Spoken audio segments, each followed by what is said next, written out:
기도드리겠습니다.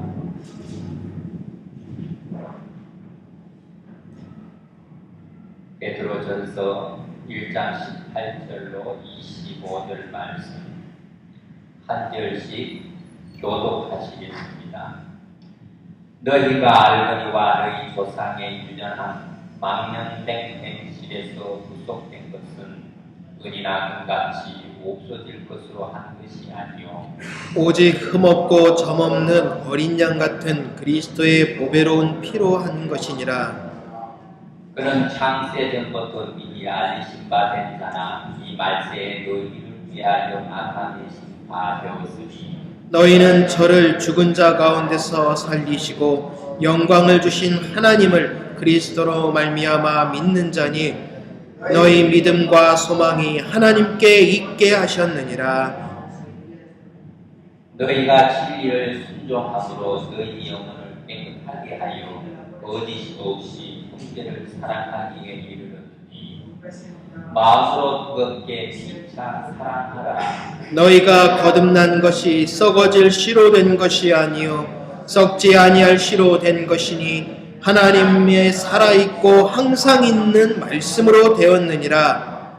그러므로 모든 육체는 풀과 같고 그 모든 영광이 풀의 꽃과 같으니 풀은 마르고 꽃은 쓰러지되 오직 주의 말씀은 세세토록 있도다 하였으니 너희에게 전한 복음이 곧 이 말씀이니라. 아멘. 오늘은 베드로전서 강의 8번째 그리스도의 보혈로 저와 여러분들이 구속되었습니다. 이 말씀에 많은 은혜 받는 귀한 시간 되시기를 바랍니다. 자, 바리새인들 하게 되면 어떤 생각을 하십니까? 성경 속에서 우리 들을 때 바리새인, 서기관 이런 이야기를 많이 듣습니다. 바리새인들이라는 사람들은 원래 율법을 잘 지키려고 한 사람들입니다. 다시 말해서 우리에게 주어진 이 66권 성경대로 딱 맞춰서 살겠다는 이야기입니다. 왼쪽도 안 보고 오른쪽도 안 보고 오직 성경만 보고 성경에서 하라는 대로만 하고 하지 않기를 원하노라 그러면 안 하는 그 모습, 이것을 완벽하게 순종하려고 했던 것이 원래 바리새인들입니다. 그런데 이들에게 바로 문제가 발생했습니다. 무슨 문제냐? 바로 그러한 율법이 삶만을 좀 통제했으면 되는데 그들의 의식까지 통제해버렸다라는 겁니다. 삶이 변해야 되는데 생각이 굳어져 버렸다는 얘기입니다. 결국 이들의 모습은 어떠했느냐? 하나님의 은혜를 이해하지 못합니다. 왜입니까? 바리새인은 철저하게 말씀을 외울 뿐이지 자신의 삶에서 변해야겠구나라는 생각을 안 해요. 단지 지켜야 될 것만 지키면 되지 않느냐. 오늘이 안식일이 유대인의 안식일은 토요일 밤 해지는 때부터 금요일 밤 해지는 때부터 토요일 날 해지기 전까지입니다. 그들의 안식일의 율법에는 사람들이 불을 피워서는 안 됩니다. 그러니까 만약에 불 피워서 음식을 해 먹으면 율법을 어긴 겁니다. 그리고 안식일에 걸어가는 거리가 제한되어 있습니다. 그렇기 때문에 그 이상의 숫자를 넘어가면 안식일을 어기는 겁니다. 이거는 마음과 상관없이 다 외적인 거잖아요. 바로 바리새인들이 그게 문제인 겁니다. 하나님이 베풀어 주신 은혜, 왜 이 율법을 줬는지를 깨닫기보다는 그저 그 율법을 외치는데 바빴다라는 이야기입니다. 그러다 보니까 이 사람들에게는요, 복음을 받아들일 수가 없었어요. 왜요? 복음은 누구입니까? 예수님이요. 지금도 이스라엘 백성들은 예수님을 받아들이지 못하고 있습니다. 그 이유는 무엇입니까? 자신들의 삶을 뜯어고쳐야 되는데 도대체 그거를 용납할 수가 없다라는 거예요. 지식적으로는 이해한다 이겁니다. 그러나 이해했으니까 대신 나를 억지로 바꾸려고 하지는 마십시오. 이 말하고 똑같은 게 우리 바리새인들의 모습입니다. 그러다 보니까 자연적으로요, 사람들을 정죄하기 시작을 해요. 아니 목사님, 지식적으로 알고 있다고 사람을 정죄할 수 있겠습니까? 예, 정죄는요, 가슴으로 변화된 사람은 정죄하지 않습니다. 아직도 육에 머물러 있는 것이 정죄하기가 쉽다라는 거예요. 왜요? 단지 지식적인 깨달음으로 누군가를 가르치려 하기 때문입니다. 그래서 말씀드렸지 않습니까? 기독교는 가르치는 종교가 아니라고요. 목사님, 성경에 보면 너희는 내게 배우고 받고 듣고 본 바를 가르쳐 지키고 행하게 하라고 하셨지 않습니까? 분명히 가르치라고 했지 않습니까? 마태복음 28장에도 너희는 땅끝까지 이르러 가르치라고 하셨지 않습니까? 그러면 목사님이 잘못된 거 아니십니까? 아니요.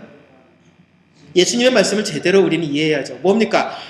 가르쳐 지켜서 행하게 하라는 게 목적이지, 우리는 가르치는데 급급해요. 그런데 이 가르치는 단서 앞에 뭘 했습니까? 너희는 내게 배우고 받고 듣고 본 바를, 다시 말하면 변화된 네 모습으로 가르치라는 얘기예요. 성경 지식으로 가르치는 것이 아니라 내가 이 변화된 모습으로 가르치라는 이야기입니다. 그런데 바리새인들은 변화는 없어요. 오로지 지식만 채웠기 때문에 끊임없이 그들은 정죄하기 바빠요. 야, 그것도 못해, 그것도 못해, 그것도 못해. 그러면 대부분 듣는 답이 그겁니다. 자기도 안 하면서. 이게 정죄예요. 다시 말하면 내 눈 안에 있는 이 주먹만한 돌덩어리는 못 보고 상대방 눈앞에 있는 요 작은 먼지 하나 그거 떼주려고 그냥 온갖 모습을 이야기하는 거죠. 진실한 크리스찬은요, 자신을 들여다보면 자신의 부족함을 알기 때문에 다른 사람에게 명령하거나 가르치려고 들지를 않아요. 겸손하게 따르려고 하죠. 그리고 오늘 새벽에도 말씀드렸지만 스스로 자원해서 움직입니다. 크리스찬이 이 정도는 해야지. 그러면은 거기다 저는 그렇게 말씀드려요. 먼저 그렇게 해보십시오. 그러면 거의 100%요. 99%가 아니라 100% 나오는 답이 그겁니다. 전 하고 있습니다. 예, 하고 있는 분들은 그런 말씀 안 해요. 하고 계신 분은 죄송합니다. 그렇게 나오죠. 예수님이 그러셨으니까요. 바로 중요한 겁니다. 바로 이 바리새인들, 겉모습만 치중해서 겉모습만 화려하게 남들이 보이는 멋진 신앙인, 이야 정말 저 사람이 믿음 있는 것 같다, 그것만 치중했다는 얘기예요. 기도도 청산유수처럼 차차차차, 아니요. 교회 봉사도 청산유수처럼 차차차, 아니요. 진실한 가슴에서 우러나는 행동 하나가 하나님의 마음을 움직인다는 얘기입니다. 바리새인처럼 나와가지고 모든 사람들 보는 앞에서 두 손 들고 나는 오늘 이거 했습니다, 이거 했습니다, 이거 했습니다, 이거 했습니다, 아 좋습니다, 저기 무릎 꿇고 있는 저 세리같이 기도하지 않습니다. 기도상으로는 제일 멋있어요. 얼마나 당당하면. 그런데 저 뒤에 기둥 구석에서 숨어가지고 세리는 이렇게 기도합니다. 주님 용서해 주소서, 제가 죄인입니다. 하나님이 수많은 것을 베풀어 주셨는데 오늘도 그것을 깨닫지 못한 제 교만함으로 살았습니다. 진실하지 못했습니다. 가슴으로 하나님을 받아들여야 되는데 그러지 못했습니다 하고 눈물을 흘릴 때 예수님은 누구의 손을 들어주셨다고요? 세리의 손을 들어주셨다고요. 바로 신앙은 이겁니다. 그러다 보니까 그들의 위선적인 행동 때문에 백성들에게 비난을 받았어요.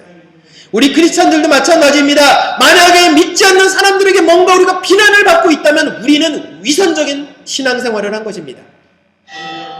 이 위선을 버리지 못하면 하나님을 만날 수 있는 기회가 없어요. 인간적인 모습은 차라리 괜찮습니다. 인간적인 모습으로 나 그런 죄인이야 라고 고백한다는 건 변화의 가능성을 가지고 있습니다. 그러나 위선적인 신앙은요, 자신을 감추면서 포장을 하기 때문에 결코 만날 수가 없습니다. 바리새인들을 탈무드에 보니까 7종류로 종류를 나눴습니다. 첫 번째, 어디에 바리새인에 해당되는지를 한번 고려해 보시기 바랍니다. 첫 번째 바리새인, 조금 있다가 형. 선행을 미뤄두는 사람이야. 조금 있다가 하지 뭐. 이것도 바리새인이래요. 두 번째 바리새인은 멍든 형.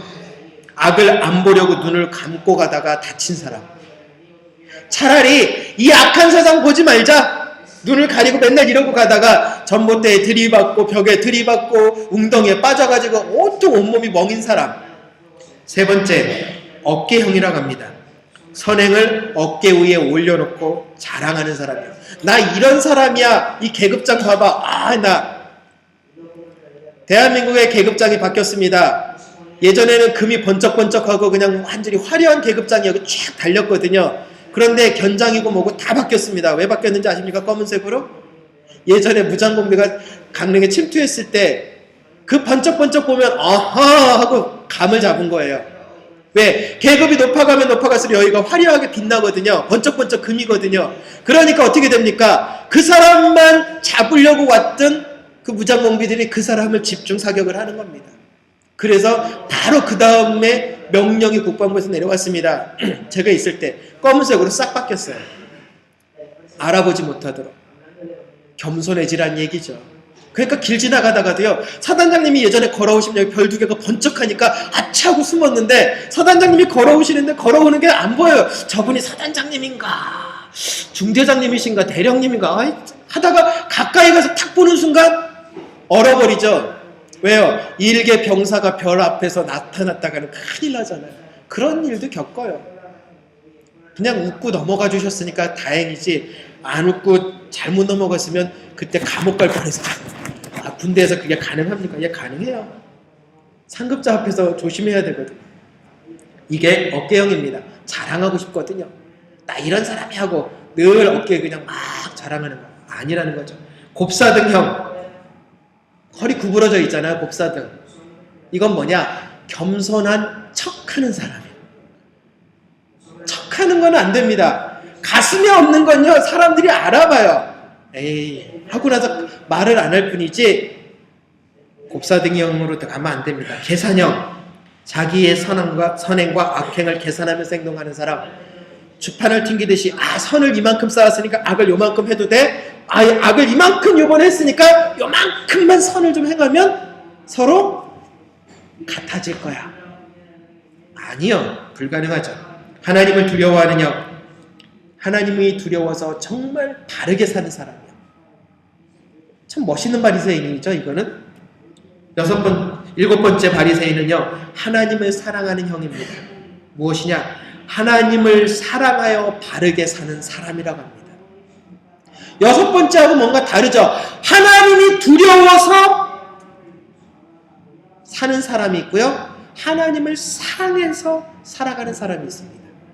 두려워서 하나님 앞에 바르게 사는 사람과 하나님을 사랑하기 때문에 바르게 사는 사람하고 같을까요? 다를까요? 달라요.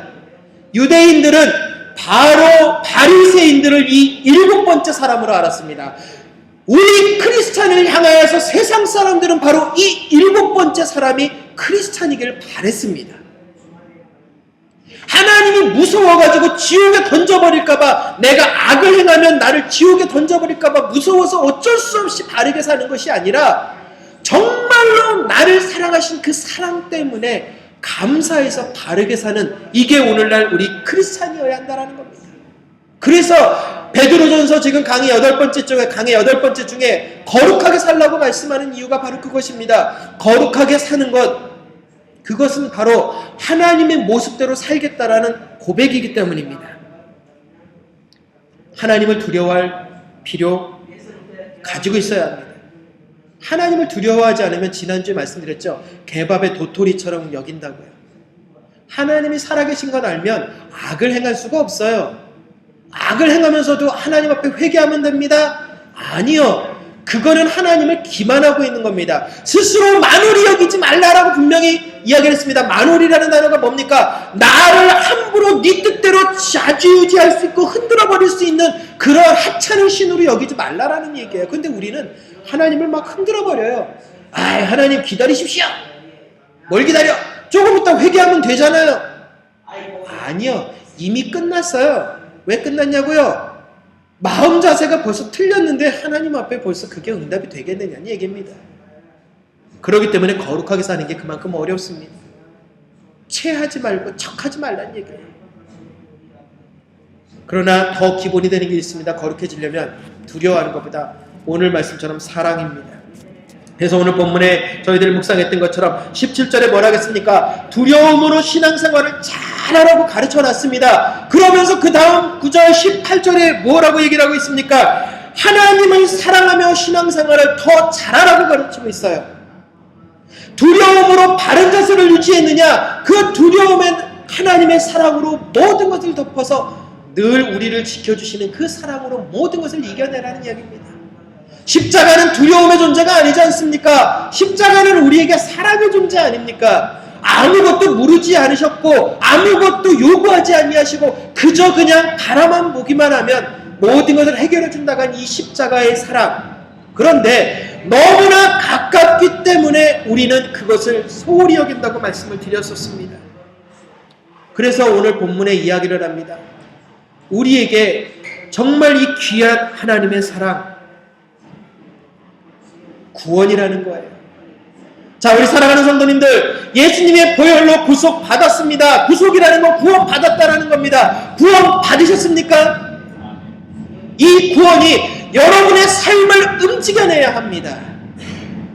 오늘 베드로전서가 바로 그 이야기를 하고 있습니다. 구원을 지키기 위해서 조심하라고 말입니다.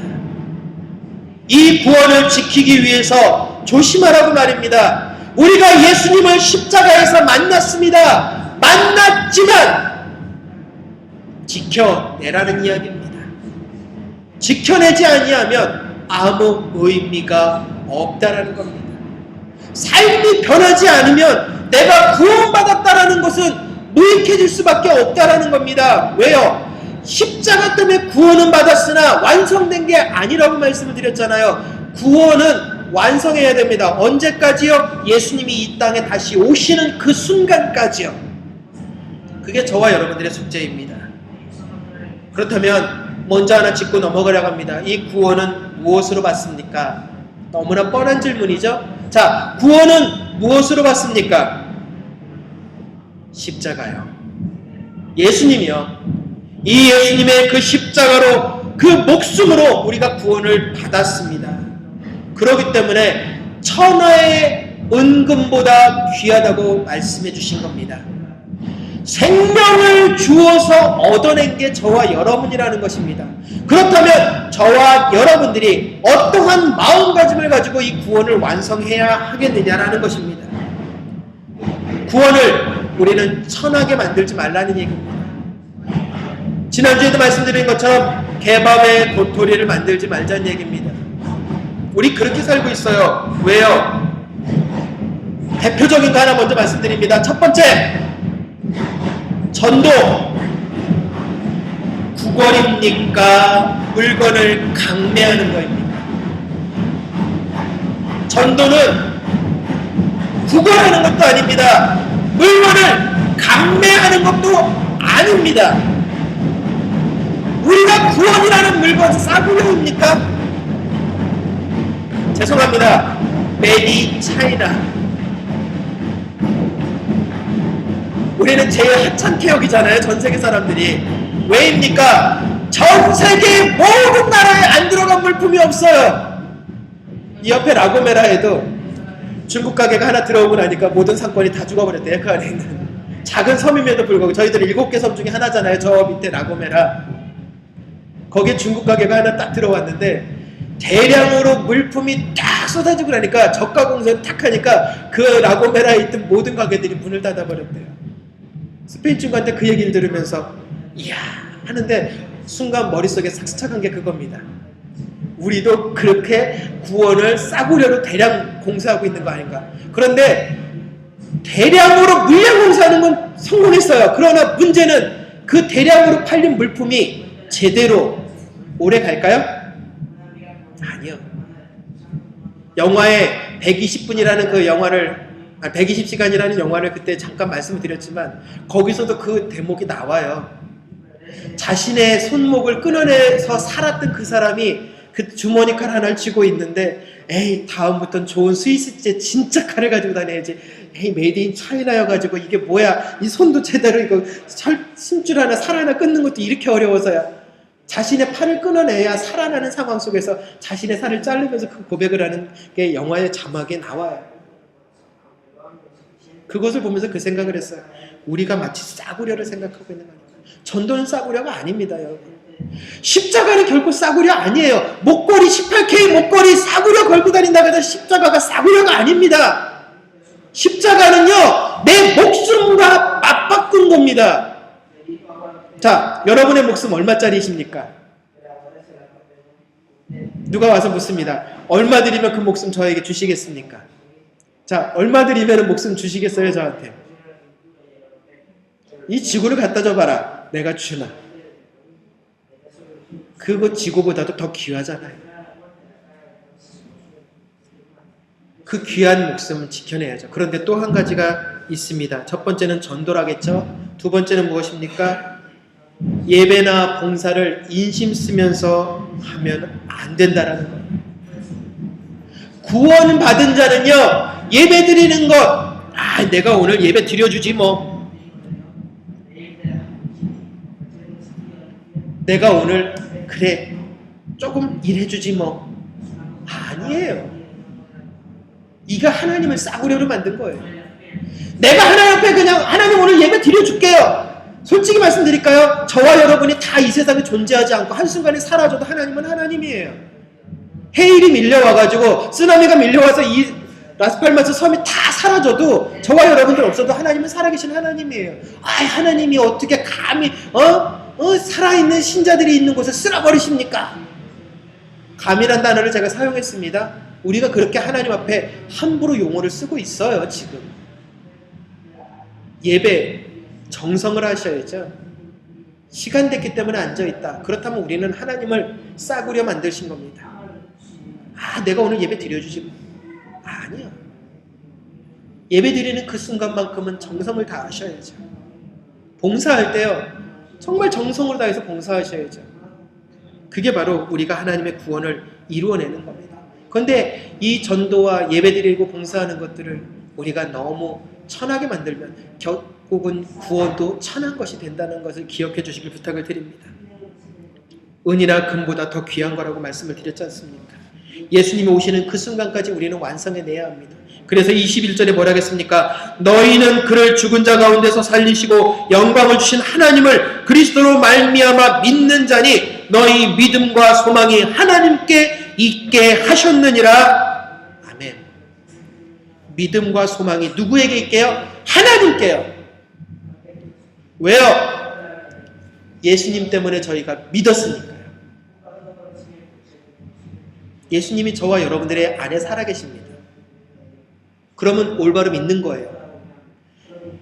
아브라함이 그 믿음을 의로 여김을 받았다라는 창세기 15장의 말씀의 그 믿음은요, 바울의 고백입니다. 여기요.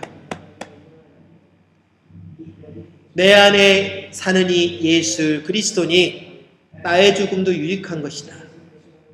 갈라디아서 5장에 말합니다. 빌립보서 방금 1장을 말씀드렸지만 갈라디아서 5장에 뭐라고 합니까? 2장에 내 안에 사는 그리스도니까 결국 내가 살아야 될 이유는 이 안에 예수님이 나를 사랑하시고 나를 위해서 모든 것을 이루시는 거니까 나도 그 예수님을 위해서 헌신하자는 얘기입니다.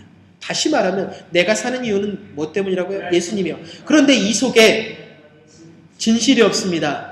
이 속에 거짓이 없습니다. 아까 바리새인들처럼 위선적인 모습으로 삽니다. 그럼 이 안에 예수님 계실까요? 없죠. 성령님은 이 안에 계신다고 내주한다는 표현을 쓴다고 말씀드렸잖아요. 성령님은 거짓 있는 곳에는 없습니다. 왜 사울을 성령님이 떠났겠습니까? 그 안에 진심이 없고 거짓이 없기 때문에 성령님이 떠났던 거잖아요. 우리도 마찬가지입니다. 겸손을 잃어버리면 성령님을 놓치게 됩니다. 사울이 제일 먼저 성령님을 놓치게 된 이유가 뭡니까? 교만해졌거든요. 그러므로 잊지 마시길 부탁을 드립니다. 하나님께 있는 믿음과 소망, 우리의 확신을 보여드리는 거잖아요. 그런데 더 놀라운 건요, 이 21절의 믿음과 소망을 말한 후에 22절에 뭐라고 하느냐? 사랑을 강조하고 계셔요. 저와 여러분에게 하나님의 사랑을 강조하고 있다는 겁니다. 마치 고린도전서 13장에 나오는 바울의 그 사랑장의 고백처럼요. 믿음, 소망, 사랑 이 세 가지는 항상 있을 것인데 그 중에 제일은 사랑이라. 사랑은요, 좀 베풀어줬으면 이게 사랑일까요? 아니요. 요구하는 건 사랑 아닙니다. 사랑은 주는 거예요. 좀 사랑을 좀 베푸십시오. 아니요. 그건 사랑이 아니에요. 베풀러 가는 건 결코 사랑이 아닙니다. 사랑은 이유 없이 베푸는 게 사랑인 거예요. 누가 시켜서 하는 게 사랑 아닙니다. 시켜서 했다. 그럼 사랑 아니에요. 그렇기 때문에 늘 말씀드리잖아요. 자원해서 하라고요. 그게 사랑입니다. 그런데 놀라운 것은 무엇입니까? 믿음, 소망을 가지고 있는 사람은 사랑에 이르게 되는데 사랑에 이르렀다고 오늘 본문에 이야기하고 있지 사랑하라고 명령하지 않았습니다. 이제 무슨 말씀인지 아시겠어요? 사랑은 시켜서 하는 것이 아니라 자원해서 해야 된다는 말씀 이제 이해되셨습니까? 믿음과 소망이 있는 사람은 자연스럽게 사랑이 드러난다는 얘기예요. 예수님이 저와 여러분들을 사랑하셨기 때문에 그 사랑, 믿었기 때문에 소망을 가졌기 때문에 그 사랑을 주신 거예요. 히브리서 12장에 있는 십자가 뒤에 있는 그 고통을 넘어온 그 뒤에 우리를 보셨기 때문에 부끄러움을 참으셨다고 하셨잖아요. 우리를 믿었어요. 예수님은 우리를 믿고 계신다고요. 변할 거라고 믿고 계시고요. 정직하고 진실하고 겸손할 거라고 믿고 계셔요. 아직은 제가 못합니다. 그래도 예수님은 포기하지 않고 소망을 가지고 계십니다. 무슨 소망이요? 끝까지 변할 거라는 확신을 예수님은 믿고 있는데 우리는 계속 그 확신을 깨트려 드리고 있어요. 그러면서 얘기를 하지 않습니까? 마지막 죽기 전에 그냥 회개하면 되지 않겠습니까? 마지막 죽기 전에 회개가 가능하다고 생각하십니까? 그렇다면 우리 잘못 생각한 거예요. 임종 예배를 집례도 해보고 옆에서 지켜도 봤지만요. 마지막 순간에요. 그 고백하는 거 어려워요. 얼마나 어려운지 몰라요. 정말로 그것을 고백하십시오. 고백하십시오. 입이 안 떨어지는데요. 그럼 대부분 그러죠. 위로의 말을 합니다. 마음으로 받아들이고 아멘 하셨을 겁니다.